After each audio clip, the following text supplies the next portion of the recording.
Guys हम हमारे day to day life में ऐसे ही सेंटेंसेस का बहुत यूज़ करते हैं जहाँ पर हम कहते हैं कि सब कुछ जानते हुए भी तुमने उस लड़के से शादी कर ली। सब कुछ जानते हुए भी आप मेरी मदद नहीं कर रहे हैं। सब कुछ जानते हुए भी तुमने उसे जाने दिया।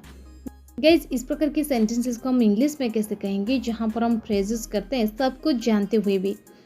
चलिए सबसे पहले इसकी इंग्लिश देख लेते हैं। इसे हम इंग्लिश में कहते हैं नोइंग एवरीथिंग। Knowing everything. चलिए इसका कंप्लीट स्ट्रक्चर देख लेते हैं। पहले आपको यूज़ करना पड़ेगा नोइंग एवरीथिंग, इसके बाद एक छोटा सा कमा यूज़ कर देनी है और इसके बाद आपको यूज़ कर देनी है कंप्लीट सेंटेंस जो आप बोलना चाहते हैं। चलिए कुछ एग्जाम्पल के मदद से इसे और भी बेहतर समझने की कोशिश करते हैं। सब कुछ जानते हुए भी आप मेरी मदद नहीं कर रहे हैं। Knowing everything you are not helping me. Knowing everything you are not helping me. सब कुछ जानते हुए भी लोग वैक्सीन नहीं ले रहे हैं। Knowing everything people are not taking vaccine. Knowing everything people are not taking vaccine. सब कुछ जानते हुए भी वो वहाँ आया है। Knowing everything he has come there. Knowing everything he has come there.